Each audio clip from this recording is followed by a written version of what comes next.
नमस्कार, मेरा नाम पराग पांडे है और मैं पिछले 6 सालों से ज्योतिष विद्या पर रिसर्च कर रहा हूँ। आप वीडियो देखने से पहले हमारे चैनल को ज़रूर सब्सक्राइब करें और अपना प्यार और दुलार हमारे साथ बना के रखें। ऑल्सो अगर आपको एस्ट्रोलॉजी डेप्थ के साथ और लॉजिक के साथ सीखनी है तो हमारे आने वाले कोर्स को ज़रूर ज्वाइन करें। I hope you will enjoy the video. धन्यवाद। आपकी कुंडली में आपका चंद्रमा जिस भाव में बैठा हुआ है ना, उससे आपके बचपन के बारे में, बचपन के ट्रॉमास के बारे में बहुत ज्यादा चीजें पता लग जाती हैं। आज मैं ये बहुत ही इंपॉर्टेंट सीरीज शुरू करने वाला हूँ जो कि मिक्स है एस्ट्रोलॉजी का और साइकोलॉजी का। So follow me for all the 12 houses. I am starting with the moon in first house. जब चंद्रमा आपके पहले घर में बैठा होता है तो आपका नेचर कैसा हो गया? आपका नेचर होगा एक मदर की तरह। आप समय से पहले इमोशनली मैच्योर हो जाते हैं। क्यों हो जाते हैं? क्योंकि घर में कोई ना कोई ऐसा पेरेंट होता है, आपके मदर हो गए या आपके फादर हो गए, जो आप पे इमोशनली बहुत ज्यादा डिपेंडेंट है। स्पेसिफिकली मदर से आपके इमोशंस बहुत ज्यादा अटैच होते हैं। जहां भी आप जाओगे लोग आपको देखेंगे बहुत ही नर्चरिंग पर्सन है, सबकी केयर करने वाला है। जहां पे भी आपको कोई ऐसा पर्सन मिलता है तो लोग उससे बात करने जरूर जाते हैं, बट बहुत ज्यादा एनर्जीज ऐसे लोगों की दूसरे लोगों में चली जाती है। पास्ट लाइफ में हुआ भी ऐसा है कि इन्होंने बहुत ज्यादा दूसरों की सेवा करी है, इतना ज्यादा इन्वॉल्व हो गए कि अपने इमोशंस को पहचान ही नहीं पाए। तो इस जन्म में चंद्रमा आपको पहले घर में मिला है ताकि आप जैसा फील करें वैसे आप बन भी पाएं। अगर आप बाउंड्रीज सेट नहीं करते हैं यहाँ पे लोगों के बीच में और अपने बीच में, तो अगेन सेम चीज होने वाली है, आप अपने इमोशंस को एक्नॉलेज नहीं कर पाएंगे। अब चंद्रमा पहले घर में है तो मूड भी बहुत फ्रीक्वेंट चेंज होगा। क्यों? क्योंकि आपको घर में ऐसा माहौल देखने को मिला है, आपको सिचुएशन के हिसाब से चलना पड़ा है। फॉर एग्जाम्पल, आप क्लास में फर्स्ट आए हो, बहुत अच्छी पोजीशन लेके आए हो, लेकिन घर में देखा तो घर में थोड़ी लड़ाइयां चल रही हैं। आप उस एक्साइटमेंट को, उस खुशी को दिखा नहीं पाए, दूसरों के इमोशंस पे डिपेंड होकर अपने इमोशंस आप दिखा रहे हो। ठीक है, ऐसे लोग बहुत सेंसिटिव होते हैं, जहां भी जाएंगे तुरंत एनर्जी कैच कर लेंगे कि यहाँ पे चीजें अच्छी चल रही हैं या चीजें बुरी चल रही हैं। सेंसिटिविटी जो होती है वो बहुत ज्यादा होती है। एक माता की तरह ख्याल रखने वाले होते हैं। चाहे यहाँ पे चंद्रमा नीच का ही क्यों ना बैठा हो सकता है थोड़े से इनसेंसिटिव हो, लेकिन आपका जो इंटेंशन है वो केयर करने वाला ही यहाँ पे होता है। ऑल्सो यहाँ पे ये भी ध्यान देना चाहिए कि आपको ओवरली इमोशनली अवेलेबल नहीं होना है। अदरवाइज लोग क्या करेंगे, लोग आपके इमोशंस के बारे में केयर नहीं करेंगे, वो अपने इमोशंस को आप पे लाते रहेंगे, लाते रहेंगे, लाते रहेंगे। इससे आपकी जो आइडेंटिटी है, जो आपकी पर्सनैलिटी है, उसमें इंप्रूवमेंट नहीं हो पाएंगे। साथ में इस ट्रॉमा से बचने के लिए आपको सेल्फ पैम्परिंग करना बहुत जरूरी है।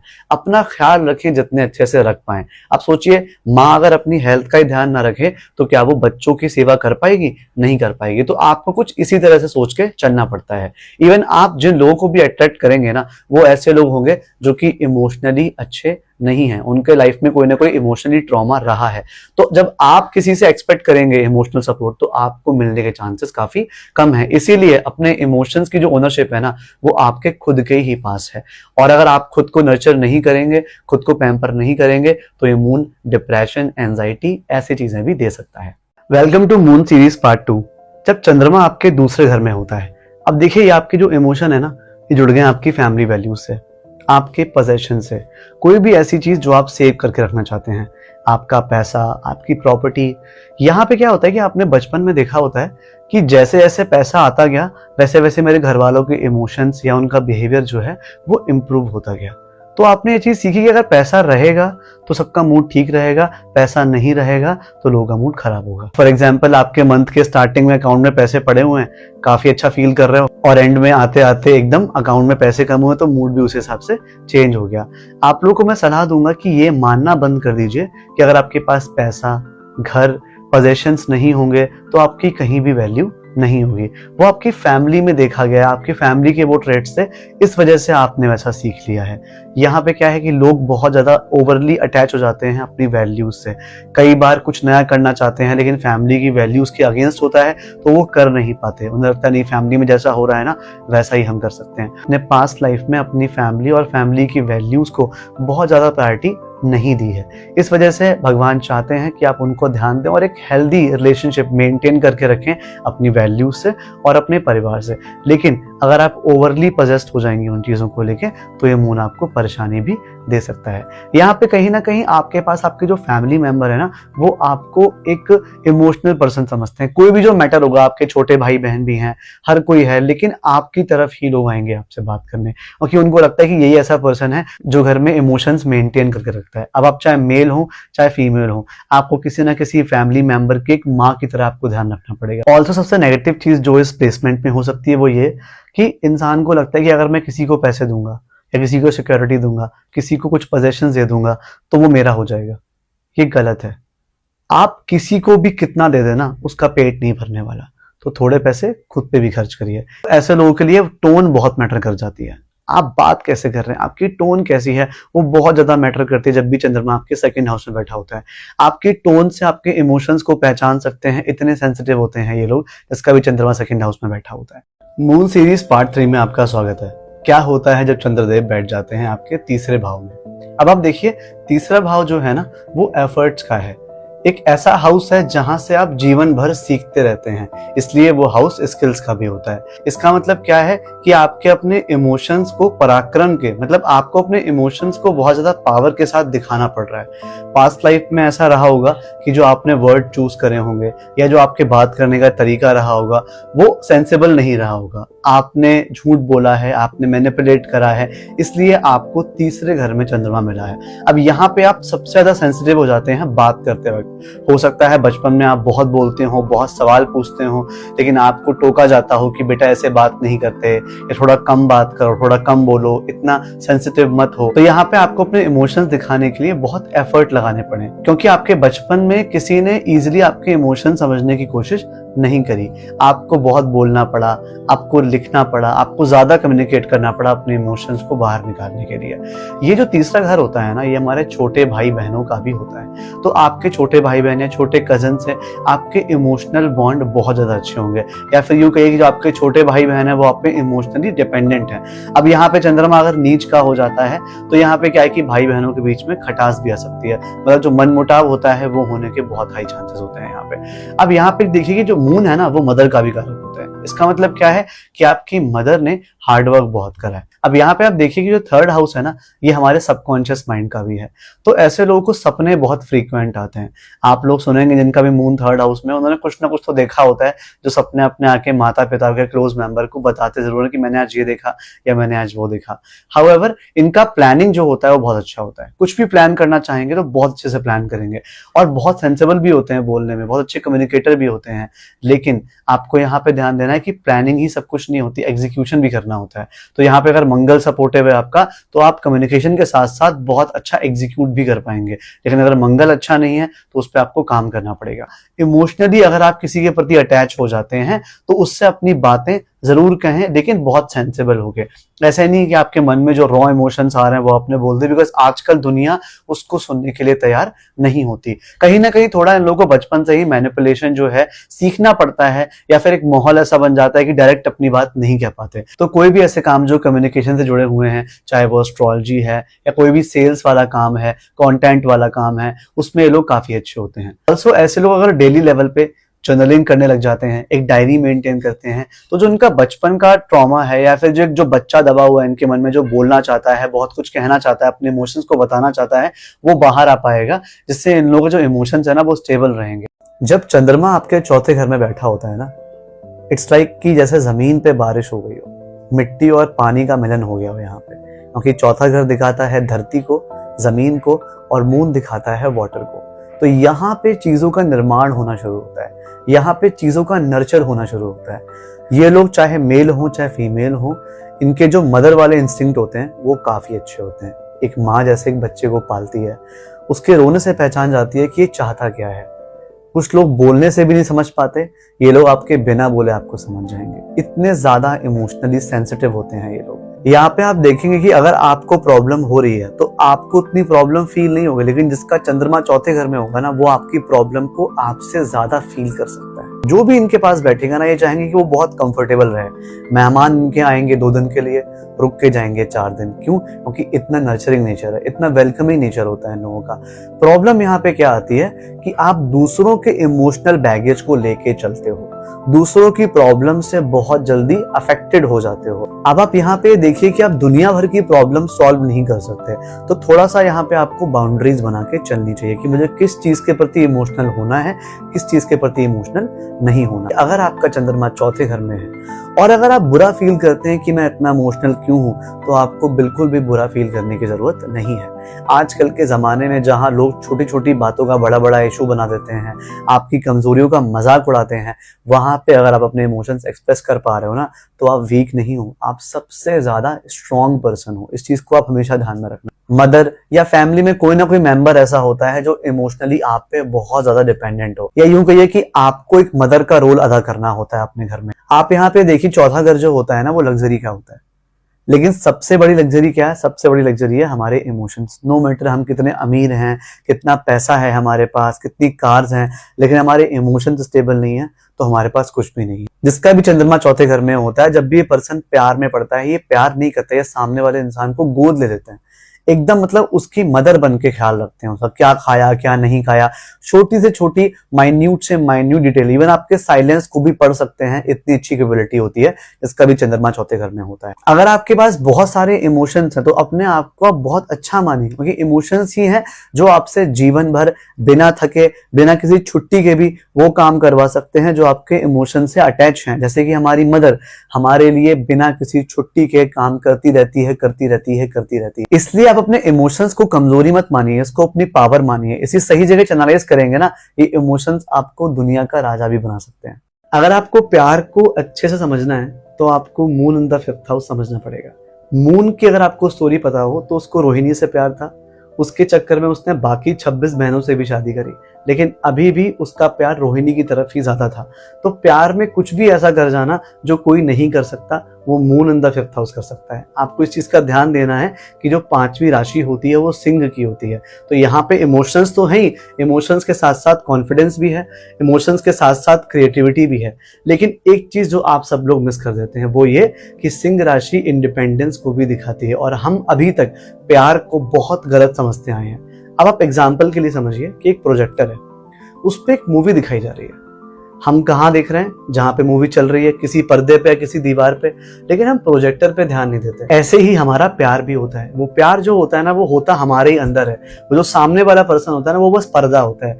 आप सच्चे मन से किसी को भी प्यार करोगे तो आपको जो प्यार करने का तरीका है वो हमेशा सेम रहेगा। लेकिन होता क्या है, हम लोगों को लगता है कि नहीं यार, जिसको हम प्यार करते थे सारा प्यार उसमें ही बसा पड़ा है। सेल्फ लव अगर आप भूल जाओगे ना, तो moon in the fifth house आपको बहुत ज्यादा परेशान करेगा। क्योंकि देखिए, फिफ्थ हाउस में जब चंद्रमा होता है तो आपको बचपन से सिखाया जाता है कि जब कुछ अचीव करोगे या कुछ अच्छा करोगे तभी तुम्हारे इमोशंस को वैलिडेशन मिलेगी। यही चीज गलत होती है। इमोशंस को, क्रिएटिविटी को, सेल्फ एक्सप्रेशंस को वैलिडिटी की जरूरत नहीं होती। आपके मन में जो आ रहा है ना, आप कह दीजिए उस चीज को। सबसे बेस्ट ऑरा उसका होता है जो अपने आप को जैसा है वैसा दिखाता है। तभी आप देखेंगे कुछ लोग ऐसे होते हैं जो आपको लगता है कि ये चपरी हैं, निब्बा हैं, क्या वीडियोस बना रहे हैं, but now they have millions of followers and they are earning a good money. क्यों? क्योंकि वो जो हैं वो वैसे अपने आप को दिखा रहे होते हैं। अब यहाँ प्रॉब्लम क्या आती है? मान लीजिए आपके अंदर एक आर्ट है, आपने खुद को एक्सप्रेस करा, बट उसका वैलिडेशन आपको दूसरे लोगों से नहीं मिला, तो आपका मन एकदम खराब हो जाएगा। और यही चीज आपको सीखनी है। देखिए, आपने अपना बेस्ट दिया, आपने अपने इमोशंस डाले, आज नहीं तो कल लोग आपको समझेंगे। हो सकता है अभी आपके 2000 फॉलोअर्स हो, आने वाले टाइम में 2 लाख भी होंगे, और भगवान ने चाहा तो 2 मिलियन भी होंगे। तो लगातार कोशिश करते रहिए, अपने इमोशंस को प्योर रखिए। आप देखेंगे कि आपको लोगों से इवेंचुअली वैलिडेशन मिलना शुरू हो जाएगा। यही चीज प्यार में होती है कि आप किसी को प्यार कर रहे हैं, सामने वाला उतना प्यार नहीं कर रहा, बिकॉज हर कोई आपके प्यार को नहीं समझता, हर कोई आपकी फ्रिक्वेंसी को नहीं समझता। इसलिए दूसरों से वैलिडेशन सीख करना बंद कर दीजिए। जितना ज्यादा आप यहाँ पे खुद से प्यार करेंगे ना, उतना अच्छा ये मून आपको रिजल्ट देने वाला है, उतना ज्यादा आप सुकून में रहेंगे और उतना ज्यादा प्यार आपको लोगों से मिलेगा। ये लोग जहां भी जाएंगे, बिकॉज 5वां घर जॉय का भी होता है, ये लोग जहां भी जाएंगे ना अपनी खुशियां लेके ही जाएंगे। लेकिन इस चीज का ध्यान देना है, जब तक खुद से प्यार नहीं करेंगे ना, ये चीज पॉसिबल नहीं हो पाएगी। क्या आपके साथ ऐसा होता है कि आप एक साइकोलॉजिस्ट भी नहीं है, आप एक एस्ट्रोलॉजर भी नहीं है, फिर भी लोग अपनी प्रॉब्लम लेके आपके पास आते रहते हैं और आपको उनको सॉल्व करना अच्छा भी लगता है? तो हाई चांसेस हैं कि आपका जो चंद्रमा है वो कहीं ना कहीं छठे भाव से कनेक्टेड है। इसका मतलब क्या है? इसका मतलब यह है कि आपने पास्ट लाइफ में दूसरों के इमोशंस की उतनी वैल्यू नहीं करी है, इसलिए आपको इस जन्म में दूसरों का इमोशनली ख्याल रखना पड़ेगा, बहुत नर्चर करना पड़ेगा उनको। और ऐसे लोगों को प्रॉब्लम जेन्युइनली सुनना और सॉल्व करना बड़ा अच्छा लगता है। सकता है, बिकॉज छठा घर होता है सॉल्यूशंस का, छठा घर होता है बुध की राशि वर्गों का, जहां पे आप एनालाइज करते हो, जहां पे आप सॉल्यूशन देते हो। कैसे सॉल्यूशन है? इमोशनल सॉल्यूशन है। अब ये जो छठा हाउस होता है ये परफेक्शन का भी होता है, ये हमारे डेली रूटीन का भी होता है। तो यहाँ पे इमोशंस को परफेक्टली एक्सप्रेस करना या फिर परफेक्टली एनालाइज करना इन लोगों को बहुत अच्छे से आता है। बचपन के पैटर्न कुछ ऐसे रहते हैं कि मदर ज्यादा इमोशनली अवेलेबल नहीं रह पाती बचपन में, या यूं कहिए एक ऐसी मदर होती है जिन्होंने ये सिखाया होता है कि सफरिंग करना, पेन में रहना कोई गलत बात नहीं है, वो हमें कुछ सिखा के ही जाता है। हो सकता है आपकी मदर ने बहुत स्ट्रगल करा हो अपने बचपन में, या फिर आपको पालने में उन्होंने काफी स्ट्रगल करा हो, इसलिए उन्हें वैल्यू पता है पेन की और सफरिंग की। अब इसमें आपकी भी आदत क्या बन जाती है कि आपको ऐसा लगता है कि जब तक मैं किसी के काम नहीं आऊंगा, जब तक मैं किसी कुछ हेल्प नहीं करूंगा, तब तक मेरी वैल्यू नहीं होगी। इसमें होता क्या है कि अगर आपसे दो प्यार की बातें कर देना कोई, आप उसके लिए कुछ भी करने को तैयार हो जाता हो, बिकॉज आपको बचपन में इमोशंस उतने मिले नहीं है। तो जब बाहर जाके इमोशंस मिलते हैं तो आप उस इमोशंस के लिए बहुत ज्यादा क्रेव करते हो और किसी भी पर्सन से बहुत जल्दी अटैच भी हो जाते हो। यहाँ पे आपको ध्यान रखना है कि ऐसे लोग जो आपको इमोशनली या फिर फाइनेंशियली ड्रेन कर रहे हैं इमोशंस के नाम पे, या फिर दोस्ती के नाम पे, या प्यार के नाम पे, ऐसे लोगों से आपको दूर रहना चाहिए। हमेशा जरूरी नहीं है कि अगर आप किसी के काम आए तभी लोग आपसे प्यार करें, अदरवाइज वो प्यार नहीं हुआ, वो तो एक पार्टनरशिप हो गई ना। तो आपको ये परसेप्शन यहाँ पे चेंज करना चाहिए। हमेशा दूसरों की हेल्प करने के चक्कर में अपनी मेंटल हेल्थ खराब कर लेना, ऐसा अगर आप करेंगे तो आपको ही नुकसान होगा। अब चंद्रमा जो छठा घर में है ये हमारे रोग का भी होता है। तो ऐसे लोग जब जब बहुत स्ट्रेस लेंगे तब तक इनके पेट खराब होना, एंजाइटी या भूख ना लगना, ये चीजें होंगी। मतलब इनको जो भी इश्यूज होंगे ना हेल्थ के, वो सारे के सारे इमोशंस की वजह से होंगे। अगर इनके इमोशंस अच्छे हैं, ये बहुत खुश हैं, इमोशन जैसे खराब हुए इनका पेट खराब होगा, इनकी हेल्थ खराब होगी, वेट या तो अचानक से बढ़ना शुरू हो जाएगा या फिर घटना शुरू हो जाएगा। ऐसा मत सोचिए कि अगर मैं कुछ अपने लिए खरीद ले रहा हूँ या फिर अपने लिए कुछ कर ले रहा हूँ तो मुझे गिल्ट फील हो कि मैंने खुद के लिए क्यों करा, मैंने दूसरों के लिए क्यों नहीं करा। It's okay. अगर आपके पास पैसा है, अगर आप खुद पे भी इन्वेस्ट करना चाहते हो तो करो, खुशी के साथ करो। गिल्ट करोगे तो इम्यून प्रॉब्लम देगा। ऑल्सो एंड में आप लोगों से बोलना चाहूंगा कि it's okay to ask for help. हमेशा आप प्रॉब्लम सॉल्वर नहीं हो सकते।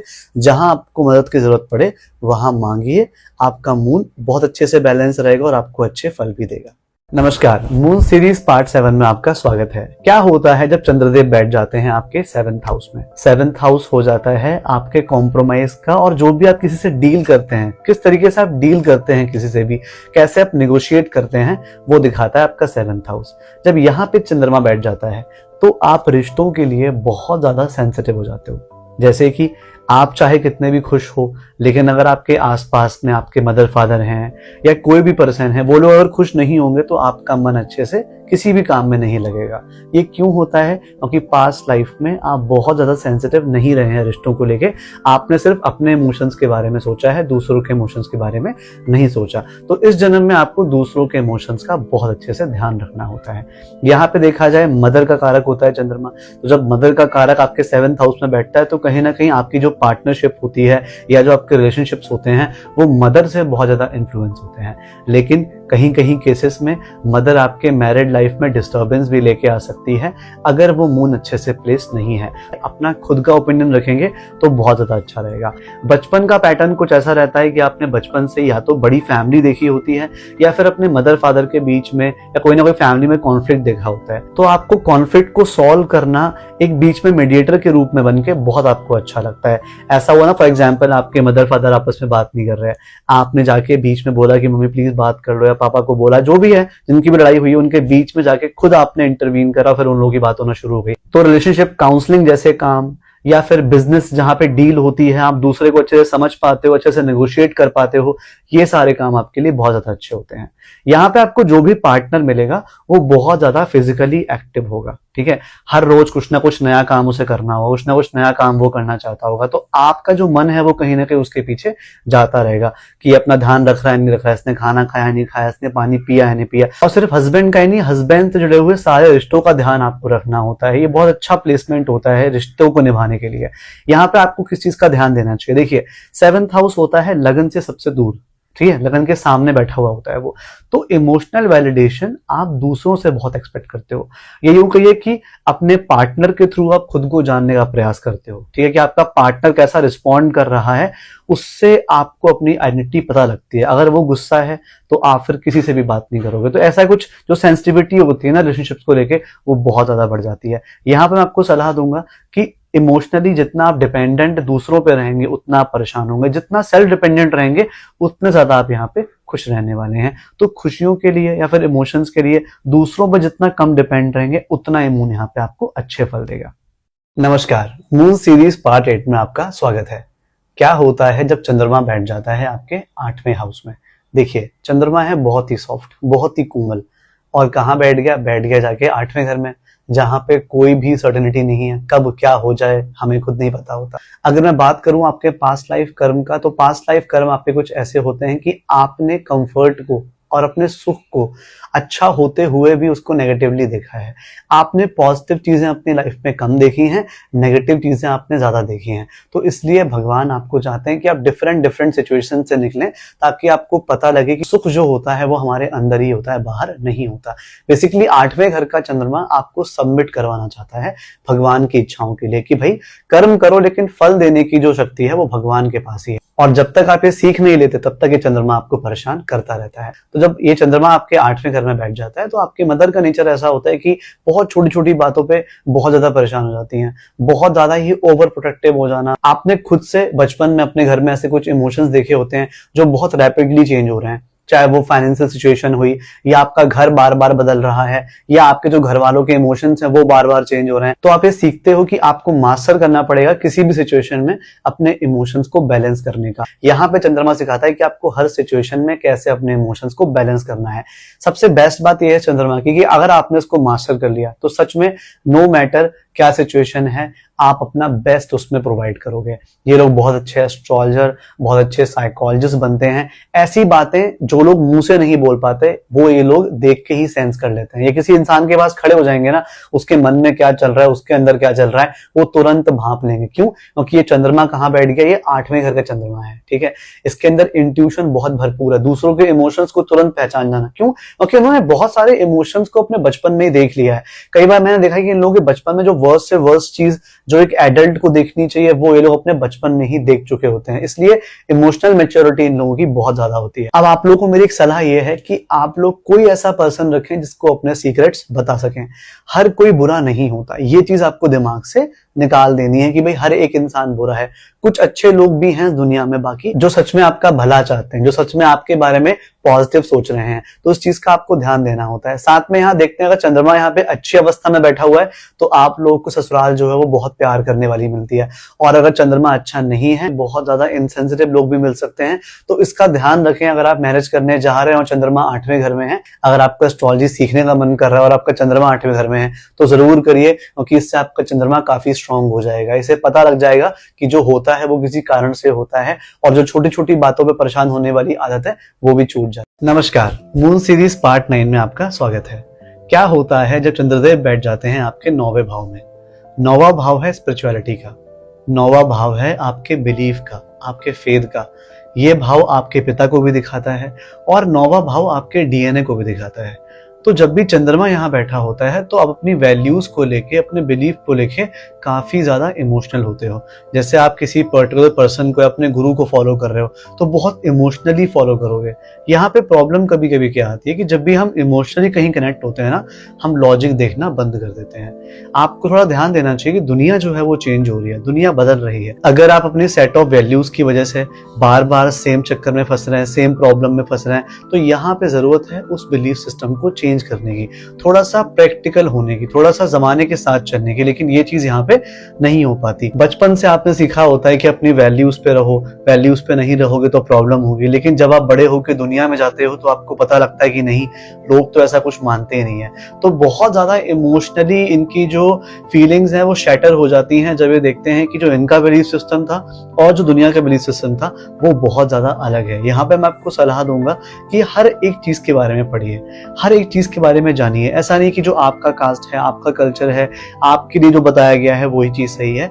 एक्सप्लोर करिए, बिकॉज देखिए नौवां भाव जो होता है वो फ्रीडम का भी होता है, नौवां भाव आपके ट्रैवल का भी होता है। तो आप जितना ट्रैवल करेंगे, जितना ज़्यादा लोगों से मिलेंगे, जितना ज़्यादा नई नई चीज़ों को जानेंगे, उतना ज़्यादा आपको अच्छा लगेगा। अगर मैं पूर्व जन्म की बात करूं तो यहाँ पे ये लोग अपने पास्ट लाइफ में अपने गुरु पे या अपने पिता पे या अपने बड़े भाई पे बहुत ज़्यादा डिपेंडेंट होते हैं। यहाँ पे भगवान आपको सिखाना चाहते हैं कि आप कैसे खुद के अंदर अपना एक गुरु ढूंढें। आपके अंदर जो बैठा है ना, वो सबसे बेस्ट गुरु है, ये बताना चाहता है। हाउएवर मैं यहाँ ये नहीं कह रहा हूँ कि आप अपने गुरु मत बनाइए, लेकिन थोड़ा सा अपनी तरफ से भी चीजों को खोजिए। सबसे अच्छा सॉल्यूशन है कि आप खुद बाहर जाके एक्सप्लोर करिए, दुनिया को देखिए। हर एक इंसान अलग तरीके से बना होता है, इसलिए हर एक बिलीफ सिस्टम आप पे काम नहीं करेगा। अपना खुद का बिलीफ सिस्टम बनाइए, जो आपने खुद एक्सपीरियंस करा है, जो आपने खुद देखा है, उसके साथ आप चलेंगे ना तो ये मून आपको बहुत अच्छे फल देगा। ऐसे लोगों को गंगा स्नान से बहुत फायदा होता है, किसी भी नदी में नहाने से, स्पेसिफिकली जो पिलग्रिमेज साइट होती है जैसे हरिद्वार है, बनारस है, यहाँ पे गंगा नहाने से आपको बहुत ज्यादा फायदे होंगे। आप जैसे लोगों को ट्रैवल करना चाहिए, जितना ज्यादा ट्रैवल करोगे उतना ज्यादा सीखोगे, उतना ज्यादा आपका दिमाग खुलेगा और उतना ही आपका मन भी शांत। नमस्कार, मून सीरीज पार्ट 10 में आपका स्वागत है। क्या होता है जब चंद्रदेव बैठ जाते हैं आपके 10वें हाउस में? देखिए 10वां घर है आपके पब्लिक लाइफ का, आपके करियर का, आपको लोग कितना पहचानते हैं। तो कहीं ना कहीं आपके जो इमोशंस है ना, वो बाहर की दुनिया से ज्यादा जुड़ जाते हैं। ऐसे लोगों से अगर कोई घर वाला हेल्प मांगेगा तो शायद जल्दी हेल्प ना करें, लेकिन कोई बाहर वाला हेल्प मांगेगा तो तुरंत हेल्प कर देंगे, क्योंकि इनका जो कार्मिक कर्जा है वो बाहर के लोगों की तरफ ही है। पास्ट लाइफ में आपने खुद पे और अपनी पर्सनल लाइफ पे बहुत ध्यान दिया है, इस जन्म में आपको अपनी पब्लिक लाइफ पे ध्यान देना है। जो आपकी रिस्पॉन्सिबिलिटीज हैं, जो भी आपके घर में माहौल है, वो ऐसा रहा होगा कि आपने बचपन से रिस्पॉन्सिबिलिटीज या फिर कैसे चीजों को स्ट्रक्चर करना है। स्पेसिफिकली ऐसे लोग की जो मदर होती है उन्हें कभी ना कभी पिता वाला रोल निभाना पड़ता है, या फिर यूं कहिए कि जो इनका मदर का रोल होता है वो एक फेमिनाइन एनर्जी से ज्यादा एक मैस्कुलिन एनर्जी वाला ज्यादा हो जाता है। इनकी जो मदर है उनका करियर शेप करने में, इनकी जो बाहर की इमेज शेप करने में काफी हेल्प करती हैं या बहुत ज्यादा इन्फ्लुएंस करती हैं उस चीज को। यहाँ पे चैलेंजेस ये आते हैं कि जो आपकी पर्सनल लाइफ है वो कहीं ना कहीं आपके प्रोफेशनल लाइफ में भी चेंजेस लाती ही लाती है। तो जो वर्क लाइफ बैलेंस वाला प्रॉब्लम है ना, वो यहाँ पे कई बार देखा जाता है। एक और चीज, अब सारी सेंसिटिविटी कहाँ चली गई? आपके 10th हाउस में। तो ऑफिस में किसी ने 2-4 बातें बोल दी, आपके काम को उतना अप्रिशिएट नहीं किया, तो आप उसको बहुत ज्यादा ओवरथिंक करने लगते हो। तो आप ऐसी जगह जाएं जहां पे लोग आपके काम को अप्रिशिएट करें। और बेस्ट चीज मैं बोलूंगा कि अगर आप कोई भी ऐसा काम करना चाहते हैं जहां पे साइकोलॉजी इन्वॉल्व है, जहां पे दूसरों की नर्चरिंग इन्वॉल्व है, आप जैसे लोग बहुत अच्छे डॉक्टर्स बन सकते हैं, स्पेसिफिकली जो भी गायनेकोलॉजिस्ट होते हैं, आप अच्छे एस्ट्रोलॉजर भी बन सकते हैं। कोई भी ऐसा काम जो कि इंट्यूशन से, केयर से होता है, उस करियर में आप बहुत ही अच्छा करते हैं। तो अगर आप कुछ खुद का भी स्टार्ट करना चाहें तो इस दिशा में स्टार्ट करें, वो बहुत अच्छा काम करेगा।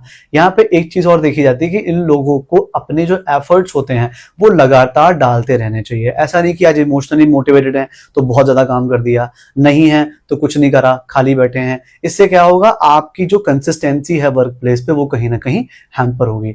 इसमें एक चीज और भी होती है कि जब लोग पहचान जाते हैं कि आप अपने किसी भी काम से बहुत इमोशनली अटैच हो, तो वो आपकी छोटी छोटी तारीफ करके आपसे बड़े बड़े काम भी करवा लेते हैं।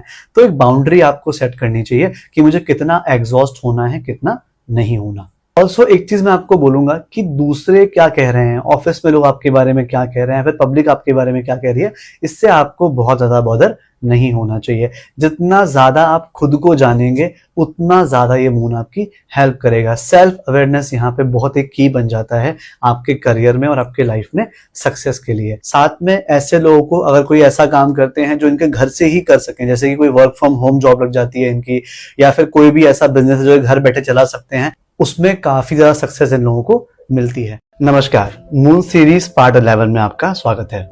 क्या होता है जब चंद्रदेव बैठ जाते हैं आपके 11वें भाव में? अब देखिए 11वां भाव है सोसाइटी का, 11वां भाव है गेन का, 11वां भाव हो जाता है हमारे बड़े भाई का भी। अब यहाँ पे क्या होता है, जब भी चंद्रमा आपका बैठा होगा तो ऐसे लोगों में समाज में वैलिडेशन सीख करना कि भाई मुझे सोसाइटी एक्सेप्ट कर रही है नहीं कर रही है, जो मेरे आसपास के ग्रुप्स हैं उसमें मैं कितना बिलोंग कर पा रहा हूँ, ये बहुत ज्यादा मैटर कर जाता है। इसीलिए ये लोग जमाने के साथ चलने में कुछ ज्यादा ही एनर्जी लगा देते हैं अपनी। फॉर एग्जाम्पल कुछ नई चीज लेनी है जो कि अभी नई आई है, ट्रेंड में है, तो उसको बहुत ज्यादा फॉलो करते हैं ये लोग। ट्रेंड को फॉलो करना इनकी बहुत अच्छी हॉबी बन जाती है। ये जो 11th हाउस है ये आपके दोस्तों का भी है। तो अगर आपका कोई भी ऐसा फ्रेंड है जिसका मून 11th हाउस में है, आपको पता होगा कि वो कितने इमोशंस के साथ, दोस्त नहीं फैमिली मान के ऐसे लोग दोस्तों को चलते हैं। लेकिन आजकल का जमाना ऐसा है कि आप हर किसी को फैमिली नहीं मान सकते। ये लोग इमोशनली बहुत ज्यादा एफर्ट लगाते हैं अपने फ्रेंड्स की तरफ, लेकिन फ्रेंड से उतना वापस नहीं मिलता। ठीक है, यहाँ पे एक और चीज देखी जाती है कि अगर आपका कोई बड़ा भाई है और अगर आपको बचपन से एक कंपैरिजन दिया जा रहा है बड़े भाई से या बड़े कजिन से, ये एक बहुत बड़ी प्रॉब्लम बन जाती है। फिर आप क्या करते हो कि दूसरों के लिए फिट होने के लिए, सोसाइटी में फिट होने के लिए आप अपनी इंडिविजुअलिटी जो है वो गवा देते हो। यहाँ पे आपको ध्यान रखना है कि जमाना अच्छा करोगे तब भी कुछ बोलेगा, बुरा करोगे तब भी कुछ बोलेगा। It is all about the perception. लेकिन जितना अपने इंडिविजुअलिटी के साथ डिसीजन लेंगे, जितना आप खुद के बारे में सोच के कोई भी निर्णय लेंगे, उतना ज्यादा आपके लिए अच्छा रहेगा। अगर आप जमाने के हिसाब से सोच के कोई भी निर्णय लेंगे कि नहीं यहाँ चलो आज ये कर लेते हैं, नहीं कल चलो ये कर लेते हैं, तो फिर वो आपको बहुत बड़ी प्रॉब्लम दे सकता है। यहाँ पे क्या होता है कि जो उनकी मदर होती हैं वो भी सोशली काफी एक्टिव होती है। मतलब घर पे बहुत ज्यादा ध्यान नहीं होता, बाहर दुनिया में बहुत ज्यादा ध्यान होता है। ऑल्सो ऐसे लोगों को मैं सजेस्ट करूंगा कि अगर आप कोई भी अपना घर बनाते हैं या भी कोई परमानेंट रहने की जगह बनाते हैं, वो आप अपने होम टाउन से अलग बनाएं। वो जितना करेंगे उतना ज्यादा आप सुकून में रहेंगे। अब क्या होता है जब चंद्रमा यहाँ पे खराब स्थिति में बैठ जाए, जब खराब हो जाएगा तो क्या होगा कि भाई इंसान अब थक चुका है, इंसान परेशान हो गया है दूसरों में एडजस्ट हो होकर, तो वो क्या करेगा, वो एकदम कुछ ऐसा काम कर देगा जिसे कोई भी सोसाइटी में एक्सेप्ट नहीं करेगा। जैसे कि अगर मंगल की राशि में बैठ जाता है या फिर किसी खराब ग्रह की दृष्टि पड़ जाती है, तो ऐसे लोग समाज में फिट होने की बजाय समाज से बिल्कुल हटके भी चलना शुरू कर देते हैं। तो कहीं ना कहीं वो जो बैलेंस है ना मून का, वो गड़बड़ होता है। इवन अगर आपके बच्चे के चार्ट में भी 11th हाउस में मून है, तो उसे बड़े भाई से या फिर बड़े कजिन से कंपेयर करना बंद कर दीजिए। अदरवाइज क्या होगा, वो अपनी इंडिविजुअलिटी खो देगा। वो हमेशा आप लोगों को इंप्रेस करने में लगा रहेगा। जितना आप खुद को जानेंगे उतना ये मून आपको रिलैक्स देगा। मून सीरीज के आखिरी पार्ट में आपका स्वागत है। क्या होता है जब चंद्रदेव बैठ जाते हैं आपके 12th हाउस में? देखिए, 12वां घर है आइसोलेशन का, 12वां घर है लेट गो का, 12वां घर हमारी स्पिरिचुअलिटी को दिखाता है और सबकॉन्शियस माइंड को भी दिखाता है। तो जब यहाँ पे चंद्रमा बैठ जाता है तो आप अपने इमोशंस बहुत ज्यादा दूसरों को जाहिर नहीं करते। वो आप जब अकेले में होते हैं, किसी ऐसी जगह होते हैं जहाँ पे आपके कोई जान पहचान का लोग नहीं रहता, वहां पे आप अपने इमोशंस को ज्यादा अच्छे से एक्सप्रेस कर पाते हो। या फिर यूं कहिए कि ऐसे लोगों को अपने इमोशन जानने के लिए थोड़ा समय खुद के साथ बिताना पड़ता है, अदरवाइज अपने इमोशंस को इंसान अच्छे से नहीं समझ पाता। क्योंकि अब देखिए यहाँ पे ऐसा रहा है, बचपन में इनके पास कोई इमोशनली अवेलेबल पर्सन ज्यादा रहा नहीं होता। मदर भी जो होती हैं वो किसी और काम में बिजी होती हैं, या फिर जो आपके और सिबलिंग्स होते हैं वहां पे बिजी होती हैं, इतना ध्यान नहीं दे पाती यहाँ पे। तो आपकी आदत पड़ गई कि मैं अपने इमोशंस को सिर्फ अपने पास ही रखूंगा, ज्यादा दूसरों के साथ शेयर नहीं करूंगा। लेकिन यहाँ पे ये 12th हाउस एस्केपिज्म का भी है, कमिटमेंट फियर कभी कभी यहाँ पे हो जाता है। आप बहुत ज्यादा लंबे समय तक दूसरों के साथ रह नहीं पाते जब तक वो पर्सन बहुत ही नेक्स्ट लेवल आपसे अटैच ना हो। अगर आप किसी स्पिरिचुअल पर्सन से या फिर कोई ऐसा इंसान जो बहुत ज्यादा क्लिंगी ना हो, उसे अपना स्पेस पसंद हो और आपको भी स्पेस दे, ऐसा इंसान आपके लिए बहुत ज्यादा अच्छा रहेगा। अदरवाइज कमिटमेंट इशू हो सकते हैं। ऐसे लोग अगर शादी थोड़ा अपने घर से दूर करें, फॉरेन में जाके दूसरे स्टेट में करें, तो और भी ज्यादा अच्छा रहता है। हाउएवर मैरिज इनके लिए बहुत बड़ा ट्रांसफॉर्मेशन लेके आता है, क्योंकि 12th हाउस से 8th हाउस हो जाता है आपका 7th हाउस। जब आपकी शादी होती है, आपके साथ कोई रहना सीखता है, तो आपके लाइफ में अचानक से चेंजेस आते हैं। आपको इमोशन शेयर करना सीखना पड़ता है, आपको अपनी बातें बताना सीखना पड़ता है, but it is a very good thing. However जैसा मैंने बताया, स्पिरिचुअल पर्सन रहेगा तो आपकी लाइफ जो है वो और भी ज्यादा ईजी हो जाएगी। यहाँ पे बैठा हुआ चंद्रमा बहुत अच्छी इंट्यूशन भी देता है। जैसे फॉर एग्जाम्पल कोई आपका दोस्त है जिसका मून 12th हाउस में है, आप उसे अचानक से याद कर रहे थे और देखा कि उसका टेक्स्ट आ गया, फिर कॉल आ गया। इनको आभास हो जाता है कि किन को इसकी जरूरत पड़ रही है। या फिर कई बार ऐसा भी होता है कि ऐसा इंसान अपने इमोशंस किसी को दिखाता ही नहीं है, इवन सबसे अपने क्लोजेस्ट रिलेशन अपने हस्बैंड या वाइफ को भी नहीं दिखाता, क्योंकि चंद्रमा यहाँ पे बिल्कुल चाहता ही नहीं है शेयर करना। हाउएवर इमेजिनेशन के लिए, क्रिएटिविटी के लिए ये चंद्रमा बहुत ज्यादा अच्छा है। अगर आपको कुछ बुक लिखना पसंद है फिक्शन वाली, तो उसमें आप बहुत अच्छा कर सकते हो। शुक्र अच्छा है तो और भी बढ़िया हो जाएगा। लेकिन कोई भी ऐसा करियर जो साइकोलॉजी से जुड़ा हुआ हो, क्रिएटिविटी से जुड़ा हुआ हो, जहां पे थोड़ा सा अकेले बैठ के ब्रेनस्टॉर्मिंग करनी पड़ती हो, ऐसे करियर आपके लिए बहुत ही अच्छे रिजल्ट देंगे। ऑल्सो ऐसे लोगों को मेडिटेशन करना चाहिए, क्योंकि इससे क्या है, आपका जो 12th हाउस है वो स्ट्रांग होगा और जो मून है वो भी काफी अच्छे से बैलेंस हो पाएगा।